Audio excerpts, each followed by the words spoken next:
Feeling good, feeling great. It is a Friday. Hello, everybody. Another edition of Picks and Roll. Another winning edition of Picks and Roll as we cashed in last night, all the way into that final buzzer on the NBA card where the Clippers covered the 5.5 against the Golden State Warriors. And woo, was that a sweat? Of course, you expect it between those two teams. And of course, with the Warriors, can shoot the living daylights out of the ball, most cases. All right, let's get to it. We got a full card, 8 games, not a full card, but we got 8 games, and the Sixers back in action. We also have some news and some notes from around the league. And this is Picks and Roll. I am Sean Brace, always joined by Sixers Insider for the Gambler, all things NBA as a whole, the one only Mr. Sean Barnard. Happy Friday, Sean. Be sure to follow him at Sean_Barnard1. That is the number 1. How are we doing today, sir? Yeah, doing well. Good to chop it up as usual. Some good NBA on the board today. So excited to get into each of the games. And we're starting to approach the stretch of the season where each of these teams are figuring out where they stack up, figuring out what they need to do as far as in the trade market, whether they need to be buyers or sellers. We are reaching that point. So I'm excited about it. Past the December 15th deadline today. So plenty to get into from the NBA standpoint. We're getting into the home swing of the year. All right. Well, like I said, Sixers back in action this evening. We do have some news as far as the 76ers are concerned. Adrian Wojnarowski, I believe, had it first, but it's all over the place right now. 76ers president of basketball ops, Daryl Morey, just received a contract extension through 2027-28. Sixers have a .653 winning percentage in his 3 seasons on the job. Sean Barnard, I don't think we're surprised, right? This was a ownership group that has a lot of moving pieces, right? New team down in DC. Everything they've been through, just fired the head coach. You look at Daryl Morey, I'm not going to sit here and tell you he's perfect. I think he's been pretty good, though, right? Yeah. I definitely think there's room to improve. Again, he's not perfect, but I like Daryl Morey. I like the direction this franchise is going in. And if it doesn't work out, I believe that he'll make some moves and he'll be aggressive and get the right pieces in place for the team to take another step in hopefully the right direction. Hopefully that is not the case. Of course, you know where I'm going with that one. But let me ask you, though. You're the guy that follows this through and through. If you had to give Daryl Morey a grade over his first 3 seasons, what would you give him right now? The totality, all the way up until this point. Yeah, I would give Daryl Morey an A- for the way that he has handled the Sixers. You can nitpick some decision making, some trades that you might think differently about. The James Harden one being the most obvious with this, but the bottom line is Daryl Morey has navigated this Sixers organization through some really tough situations. Stuff like the Ben Simmons holdout, the James Harden holdout. Those are not situations that any GM can handle. It took some stones, some guts for him to hang in there and really deal with in the way he did. And he ultimately put the organization in a much better spot. And then you add in little moves like the Kelly Oubre signing or drafting Tyrese Maxey, drafting guys like Paul Reed. There's these little moves that do matter around the margins for sure. So I think he is one of the most well-respected GMs across all sports for a reason. For sure, one of the most influential and one of the most forward-facing when it comes to just being in the media and being present. I like all that about Morey. I also do think it's notable to note here that his contract now aligns with Nick Nurse as far as when they expire. I do think that is important. And I also think it's a good thing from a standpoint of he's been a stabilizing force inside the Sixers organization after so much turnover for so many years. It's good to keep that going. And I also think it's a good thing to have a GM who has set time that he will be here rather than a guy that can kind of knows the deadline. It doesn't matter trading picks beyond that and that kind of thing and these out. So all around, in my mind, a good thing to have for the long term. A little surprised on the timing, but very happy overall. Yeah, who knows why this is out there right here, right now. Who knows when this was worked. But again, Daryl Morey, I totally agree with everything you just said as far as stabilizing and what this franchise has been through. You look at Morey, all right, you got rid of Doc Rivers, you got Nick Nurse. This is a great combination. Oh, by the way, Elton Brand's still in the mix. So there's a lot to like about this move and, of course, the future of the 76ers. Sixers are in action tonight. We'll get to that in just a second. I do want to point this out, though, that there are whispers that reach us from time to time. And this date, Sean Barnard, talk to me about December the 16th, essentially today/tomorrow. NBA teams can now make moves for more players. Like you could always make a trade throughout the course of the season. We know that. But there are players that are untouchable. Am I right on this up until this date? This is a pretty big date on the NBA calendar, correct? Yeah, so you can always make trades. It just kind of impacts the amount of players available. So the exact definition, the December 15th marks another significant date as 81 free agents who signed this offseason are now eligible to be traded. So players that signed this offseason can now be repackaged into a deal. This does just kind of grow the pool a little bit. Another notable date is January 15th for that. That becomes even more players available. So that's when trade season truly kicks in, is after January 15th, when there's another number of players become available. But as of today, there's 81 new players that are now available on the trade market. So some more fish in the ponds in regards to that. Just a general question, and no one jump on me. We got a lot of people checking in. Love to hear your thoughts on anything. Is Tobias Harris untouchable? Like, this team is winning, right? I'm not trying, and you could take it even further. Of course, Maxi's untouchable. Joel Embiid's untouchable. Is there anybody else on this roster? This team is winning. You got to believe, if you're Daryl Morey, that they can compete, but do they have the best chance to beat the Boston Celtics? Do they have the best chance to represent the Eastern Conference in the NBA Finals? I don't think anybody would say yes to that. Do you think anybody else is untouchable besides Joel Embiid and Tyrese Maxey right now in the Sixers? Yeah, absolutely not. It is just Joel Embiid and Tyrese Maxey to me. And Tobias Harris is certainly not a guy that I would float out the untouchable category next to it. And specifically for this roster as a whole, you have to look at it as clearly the keys are in the hands of Joel Embiid and Tyrese Maxey. The next question beyond that is you find the three best players that maximize them.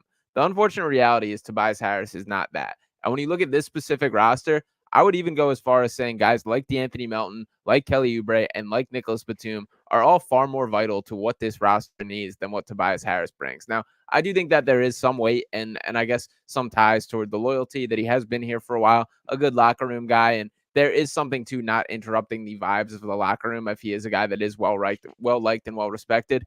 But if there's the right offer for Tobias Harris, it would not surprise me at all if Daryl Morey is open to pulling the trigger on that. And especially considering, I guess, the balancing here being you're looking at the appeal of getting off that contract this offseason. So Morey's been very committed to that mindset and game plan for that. So I think he would only do it for other expiring contracts. But I do think that Tobias is not a untouchable piece in the Sixers' mind by any means.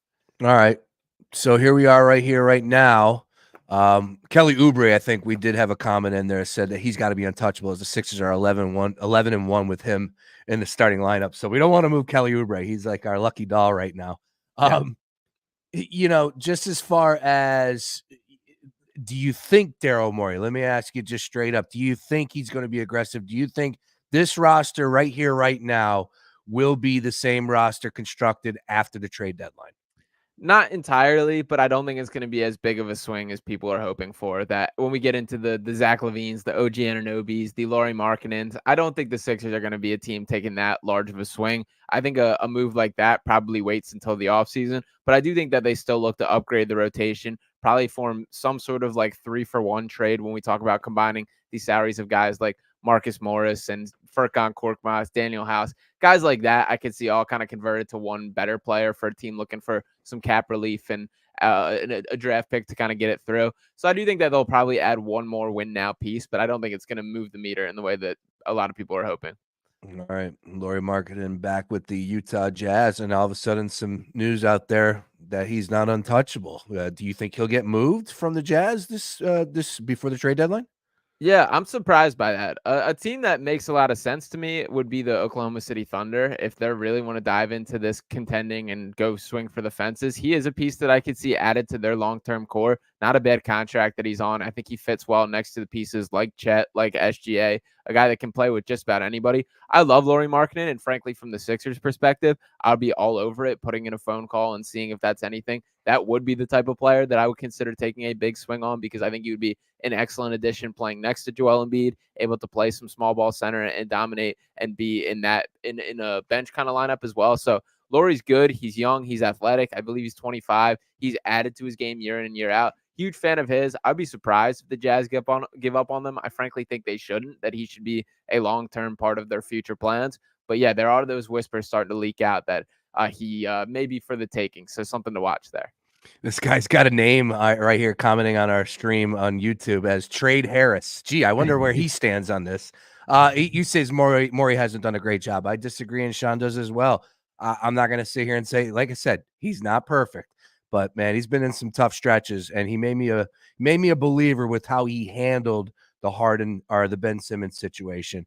And of course, the Harden stuff, I think he was kind of forced. Who knows what would have happened if the ownership did not step in. So again, that's guessing, but I think you're being a little hard on Daryl Morey at this point in time. The expectations are through the roof for him, and that's fair. If he hasn't lived up to the expectations in your mind, trade Harris. I'm not going to argue with you on that. But I got to say that I'm okay with Daryl Morey at this point in time. And there were plenty of times that I was second guessing everything that was evolving around him because of all the social media stuff, and he's doing this, and it's just like, but come on, man, we got to be fair about that. Yeah, I think the public opinion has swung all over the place on Morey. Yes. That there's been times where he's been well loved, the answer, the guy that's the best at this, and there's been times where he's been ready to get run out of town already. So it's been interesting to watch that. I do think that the NBA as a whole, like, you get limited amount of at bats at the plate here. Like, you can't just keep swinging trades. You have to be calculated with it. And I think for the most part, Morey's done a nice job of being patient. And ultimately, the Sixers are in a far better place than they were when he took over, which I would remind everyone was with a starting five of Josh Richardson and Al Horford in the mix there. So think about that in the span of 3 years is really impressive stuff. Yeah, he did get out of that Al Horford contract, which I never thought was ever going to be possible. Last one, as far as the comments are coming, but please keep them coming. Luke checking in. We'll have to rank our general managers in the city for all of our professional sports teams. But he says, I think Morey underachieved who we thought he was until this year. Filling out the bench this year was better than anything he's done since he's got here. So Luke sounds like he's a little bit of a fan as well. Again, a lot to do as far as Daryl Morey is concerned. No lies about that. But not a bad start to this year, right? Where people were a little on the lull. Oh, well, what are we going to do here?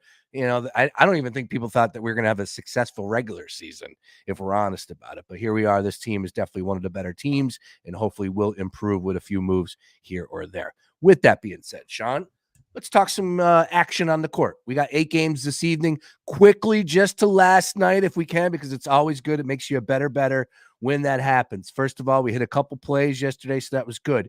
Boston ended up covering the number against the Cleveland Cavs. They're back in action tonight. Really interesting there as far as the back-to-back is concerned. Covered by a 0.5 point on that one. Chicago goes on the road and beats Miami outright. They were a dog in that. Really interesting, but you don't know what type of game Miami was ready for in that one. Chicago obviously wanted that dub, and they got it. Minnesota blew the doors off of Dallas. Dallas dealing with the injuries. Still, though, pretty surprising result, 119-101. Brooklyn got smoked by Denver. You owe me another orange Gatorade, Sean Barnard. That was a double-digit spread, and Denver Brooklyn has played so well.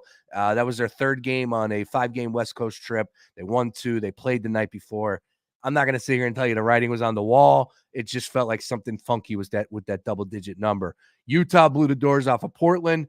OKC lost by 5 to Sacramento. Game was pretty good in Sacramento. And finally, the game that had me sweating all the way into the midnight hour, the Clippers, where James Harden had himself a night at the office there, Sean Barnard. Listen to this numbers. James Harden went, I tweeted out 28, 15 assists. He had 4 blocks.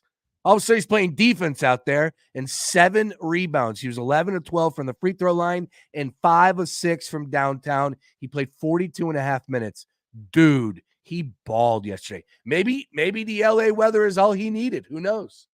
Yeah, I mean, we get these stretches, and I think that got lost in so much of the Harden conversation with the Sixers is he's still a very good basketball player. No, he's not the missing piece to a championship contender or the guy that can take you over the edge. I was ready to get off the James Harden roller coaster ride because there are ups and downs in a way, probably more so than just about any other player in the NBA, that his best and his worst are so far from each other on a basketball court when he's just playing at different levels. So I personally, I'm not a fan of that stylistically, and I think it's harmful to a team in the long run, but you still get these good moments where he absolutely dominates the game, takes over. And it's kind of interesting whenever you see this cycle of James Harden joining a new team, that he gets there, he plays overly passive, that he's trying to fit in, trying to kind of make it work. And then when he finally rips that Band-Aid off and plays James Harden basketball, he's still very good at it. So we saw that last night, that he did look like the best member of the Clippers when I watched for a good portion of that game. So seeing him kind of take the lead guard moment was pretty cool. I do think that they're going to be fine and figure things out. I think the Clippers going to be a very matchup-based team depending on their playoff outlook, but still not a team that I'm writing off in the way that I've seen many write them off. Yeah, Golden State's the one thing that I come back to. Draymond is just such a driving force, and even with him in the lineup, although it hasn't been all that much this year, they haven't really put it together. I'm not going to put dirt on them at all, but I wasn't worried too much. I felt like the Clippers are going to come out on that one. Plus Kawhi, anytime you could put money in and back Kawhi, he is just such a force on the defensive side of the ball. And it was really, I mean, you got what's the rookie's name? Podziemski. There you go. Yeah. There you go. I mean, he's awesome. He's fun to watch. But come on, man, when Kawhi's guarding him, good luck. Yeah. For sure. I'll go a step farther from you here. I am ready to count out the Warriors for this year. That team does not have it this year. And there's too much going on with the contract stuffs behind the scenes, the locker room stuff. Like Klay Thompson unhappy with getting a deal. It was reported that the offer that was presented to him ahead of the season, which was 2 years, $48 million, has now been pulled off the table after his slow start to the season. So there's some drama all over the place. And just as basketball players, Klay has not looked the same. He looks like he lost some. I do still think Steph Curry has it, so that keeps me a little bit enticed. But Kuminga's been up and down. Kuminga, who I like quite a bit. Moody looks like he's taking some steps forward. Looney's still Looney. And Draymond Green, who knows what's going to happen there. So for me, there's just too many question marks and too much going on within this Warriors team for me to consider them seriously this year. They bumped Wiggins to the bench yesterday, so Steve Kerr is definitely being somewhat aggressive with his approach, and I think he needs to change things up. He's a smart head coach. Yeah. Just so you know, DraftKings Sportsbook showing right here, Golden State Warriors to make the playoffs plus 125 on the no, minus 155. So odds makers are saying right here, right now, they agree with you on this one, Sean Barnard. All right, let's get on over to today's card. We'll open up shop, but of course, let's run it back. You know, the other day, Jansen, we were doing the shows yesterday, and Jansen goes, I'll be all right if I never watch a Pistons game again. I go, you know, they're playing on Friday, right? Yep. 16-point spread. It was 12 on the road in Detroit. I don't think 16's enough. I really don't. How are the Pistons going to keep this close? Can it be look, we're talking about crazy amount of points that they're getting here. Yes, they're professionals at the end of the day. They have some hoopers. Who knows if it gets a little sloppy down the stretch. But if you give me Joel Embiid, you give me that same effort that they put out on the floor on the road in Detroit, Sixers are winning by 20 plus. I definitely am going to back them here. I know it's a lot of points, but the Pistons are bad. They've lost 21 straight. This is going to be 22. 235 is your total, 16-point spread. Do you disagree with anything I just said? No, not at all. That 16 is definitely a ton, but I think that's a fair gap between these two teams. That the Pistons are the lows of the low when it comes to NBA, just production, talent, system, however you want to put it on how they're playing. It's not quite working. There's just not enough there. And the Sixers team has taken care of business. That's been one of my biggest takeaways through the start of the season is they're showing more of that killer instinct, that ability to put teams away. Joel Embiid has not played in 7 fourth quarters this year. I hope that's number 8 tonight, that we see that as well. And speaking of that specifically, my favorite way to wager on this game would be the Joel Embiid points here. That 34.5 at minus 110 on DraftKings there.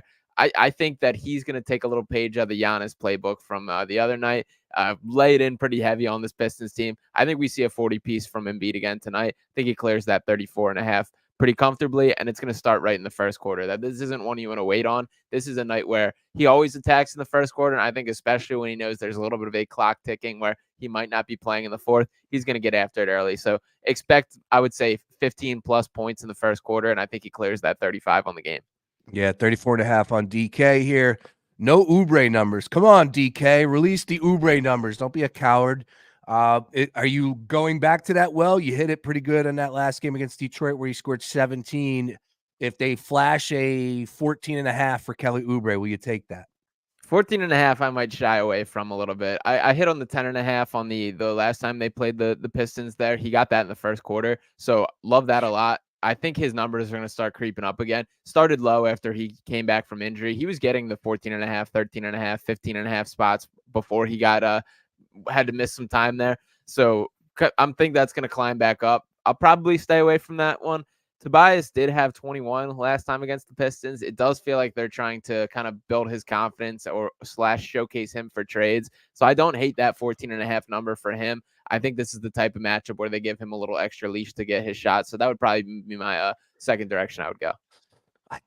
When do we start giving Kelly Oubre a standing ovation like Trey Turner? He doesn't need it right now, but look, he's been through a little bit. He's coming back home. Maybe tonight he gets a buzz coming off the bench, and Sixers fans get behind him a little bit louder. So I'm going to back the Oubre. Let's see what the number is first, but definitely we'll have my eyes on that one. And of course, you got to back Joel Embiid in this game against Detroit because they have no answer for him. Anything else on the Sixers side of things? Yeah, no, this is a one that I super love as far as the other player props and stuff. I always have a hard time when you have like a 16-point spread that you're kind of burning it from both ends with the fear that a player gets pulled from the game too early versus, him reaching it, period. So get a little nervous on the player props for this one. Embiid and Harris would be the two directions I would go. All right, next game up on the DK card here. Once again, 8 total. Sixers and Pistons, they open up shop at 7-10. Let's stay at 7-10, and we'll head down to Charlotte. Charlotte, who lost 2 straight to Miami Pelicans, have won 2 straight. Have looked pretty good. Zion, though, you'll have something on him in just a second. Pelicans, 8.5-point road favorites. 232.5 is your total. Game being played in Charlotte. Your thoughts? Yeah, Zion's going to be a game time decision, so it depends on that. Probably how you have so much of an outlook for this one. I probably lean towards the plus 8.5 for the Hornets on this one. That I think they haven't been as bad as their record shows, and that there are some signs of life there. Brandon Miller going very much under the radar and how good of a year that he's had. Looking at his number on this game specifically, actually they do not have it up yet, so can't lay that one out yet. But I do think Brandon Miller is a name to watch that lost in the Chet mania and Wemby mania, and even Derek Lively doing his thing, Jaime Jaquez.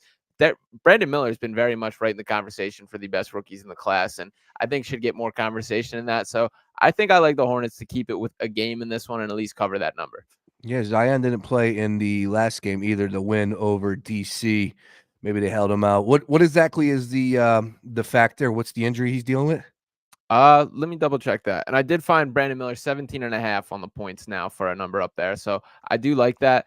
I believe it's a hip thing that Zion's wearing. Okay. I believe so. But it doesn't sound like anything that's going to be super long term, just kind of a nagging injury that he's bothering him. But yeah, listed as questionable and should be a game time decision today. Ankle injury, my fault. Ankle? Okay. Ankle. Yeah. That's the first time I'm hearing about that. All right. Let's keep it moving. Anything else from that game for you, Sean? No, that's just about it on this one. Not one that has a ton of weight on the card for me. All right, let's talk about another bad basketball team in the association. The Wizards at home hosting the Pacers, 8.5. I wonder if Indiana's bringing that ball with them. They're 8.5 road favorites, 259. Good grief. Let's just get the 300 already. Let's stop it here. 259 in this one. Wow. I don't know, man.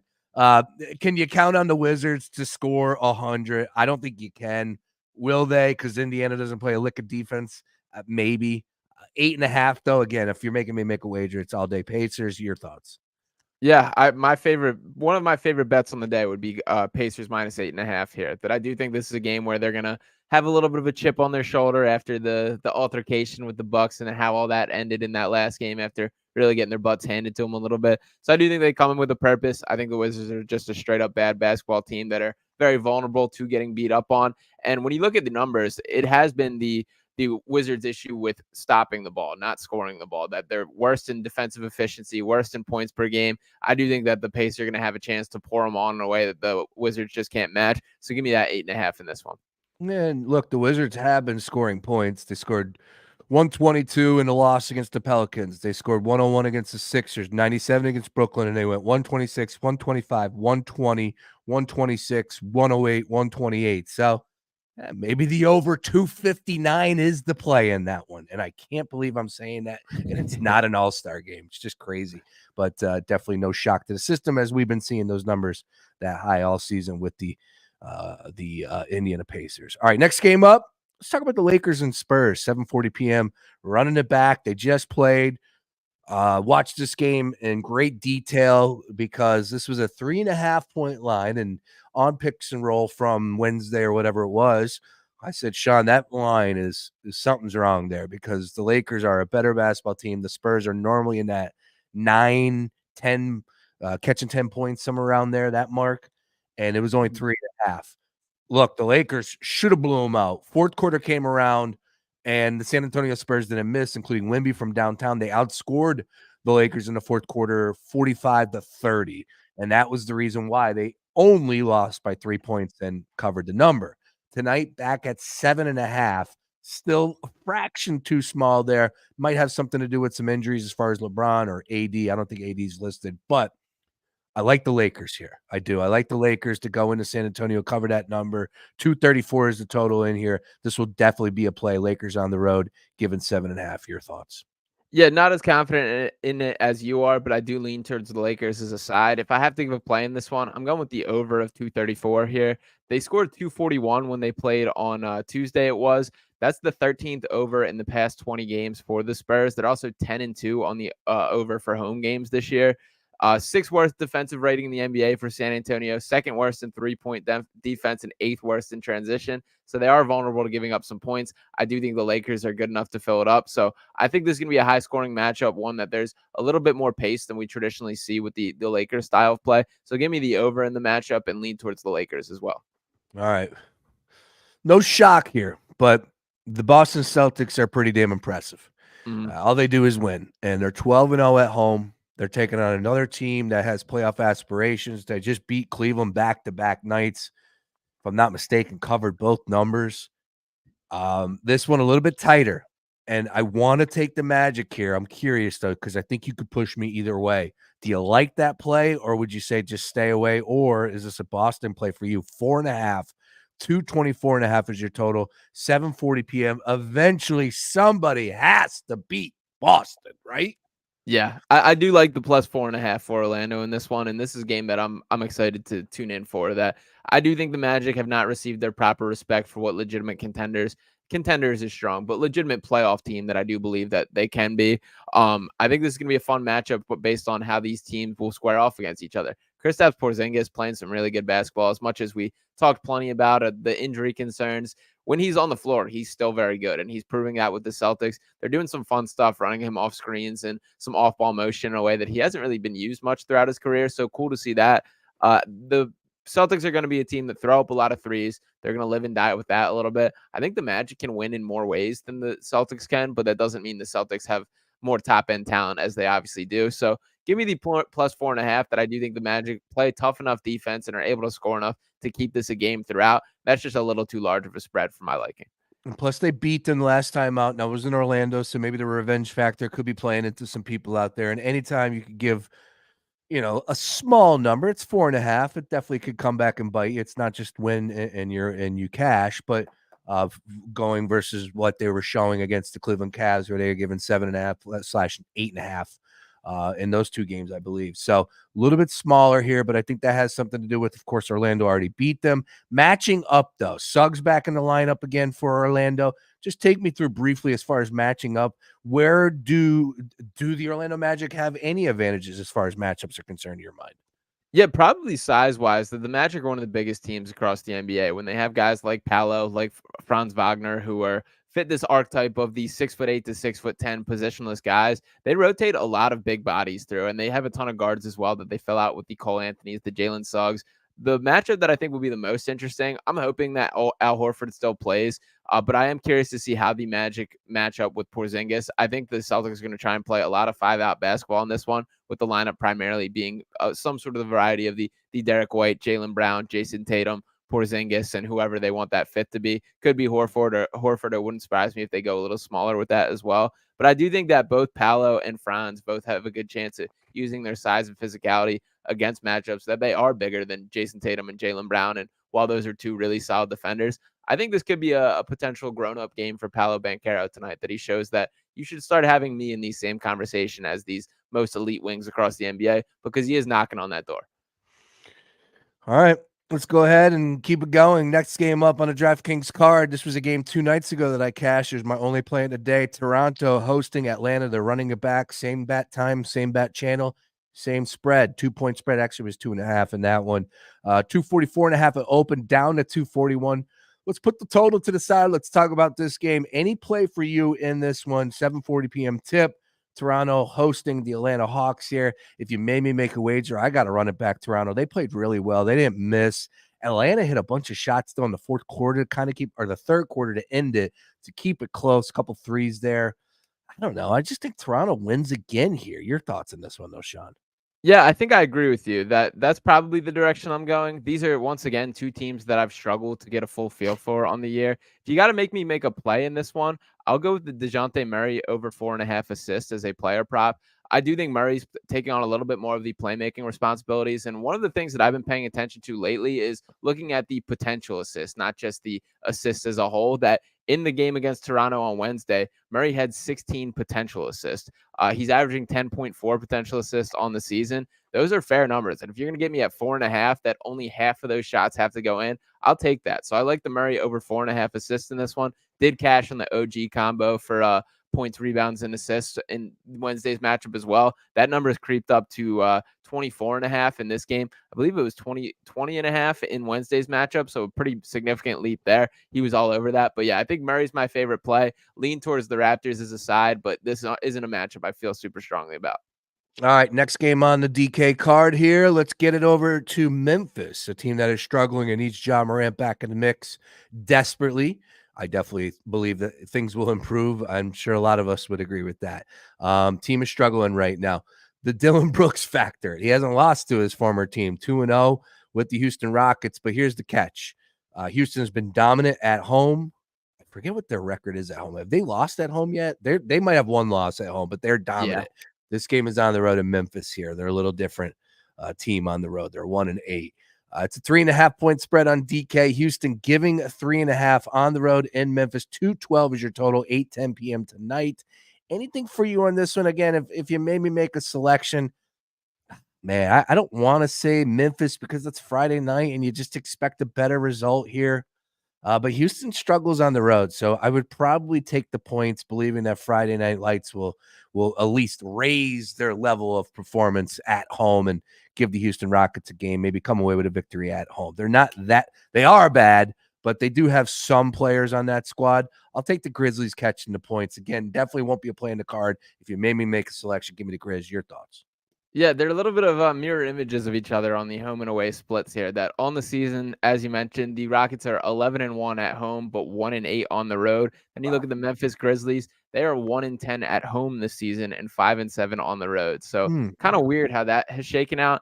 I think I ultimately look at this. The Rockets are just the straight up better basketball team and have been throughout this year. I am buying what they're selling as far as the system, the leaps that some of these guys are making. It's going to be the Rockets on the -3.5. I do think the Grizzlies still have this run coming where they will rip off a bunch of wins in a row. I do think it waits for Ja Morant to come back to fully bring that into fruition. So give me the Rockets tonight. I think they lay in another one. And I think Dylan Brooks does get his revenge here.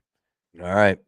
Final game on the DraftKings card. We got 8 total games happening in the association. Let's head out to Phoenix, and the Big Three debuted, and they lost. The trio combined for 75 points when they lost to the Brooklyn Nets, 116-112. They're taking on the Knicks at home tonight. Phoenix versus the Knicks. DraftKings showing a 5-point spread. Phoenix favored by 5. 232.5 is your total in this one.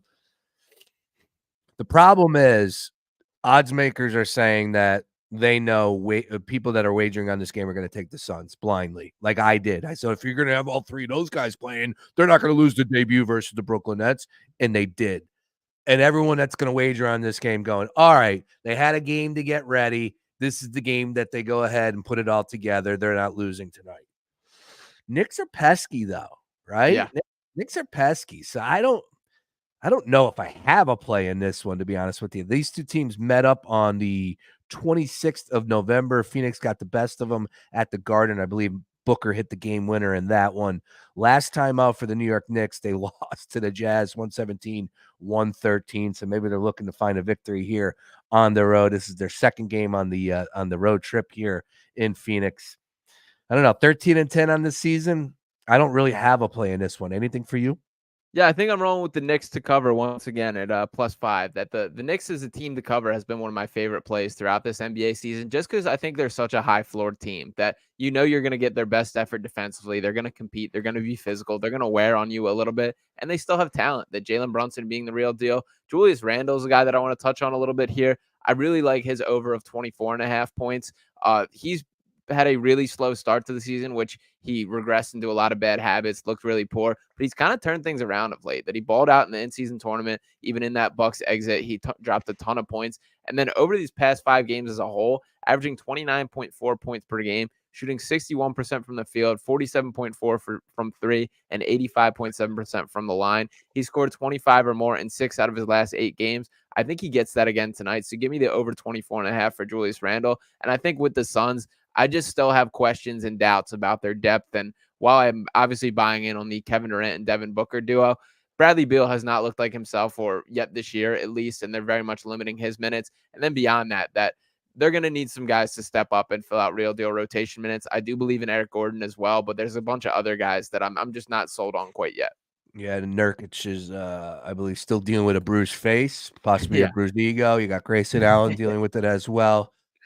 The Knicks can't shoot from downtown though. That's an issue. So if Phoenix gets it going, they're just going to be tough to keep up with. I don't know. You might have swayed me on this one with the Knicks. You might have swayed me. Look, here's what I do know. Money will come in on the Suns, so that number is going to only elevate in the direction for the Knicks. So maybe wait on that. Maybe get it up to 6, maybe 6.5. We'll see. Maybe you could talk me into it a little bit more, but I'm right now leaning with you. I'll take the Knicks on the road. I like your style on that one. All right. Anything else on that one? No, yeah, I'm good. I like that as well. And just for my main point here being with the Suns is they're very much like a I need to see it team at this point. That I get the in theory on paper how great they can be, but let me actually watch Devin Booker, Bradley Beal, and Kevin Durant playing together in a team concept. I need to see it a little bit before I'm buying in on this team just yet. As always, the dream teams look great on paper. Right. Got to see it on the floor though. Great stuff, Sean. As always, what we do here, though, we close up shop with one play from the card tonight. One play you're going to give the people. Where are you going? My top play, I'm going with that Pacers spread at -8.5 against the Wizards. I think the Wizards are that bad, and I think the Pacers are ready to get their luck back a little bit and get back in the win column. So give me the Pacers to clear that -8.5 tonight. Lakers -7.5. Like it. Yeah, that's where I'm going. Lakers -7.5, my number one play. Definitely going to ride with the Magic. Let's see what they got on the road in Boston. Maybe they can mess around and come away with the victory there. What is that money line on DK? +150? Yep, +150. Maybe a little sprinkle on that too as well, but definitely going with the Lakers. And Toronto, let's get back to them as well. -2 at home. The Hawks are dealing with all sorts of, I just expect them to be moving lots of pieces, so we'll see what happens there. Sean Barnard, always great to get you on here on a Friday, closing up shop. Great week of picks and roll. Folks, once again, if you need that winning play in your life on the hardwood, Picks and Roll, the podcast, you can find it on the Gambler's website over at foxphlgambler.com. Be sure to follow Sean Barnard for all the Sixers and NBA covers. That is Sean_Barnard1.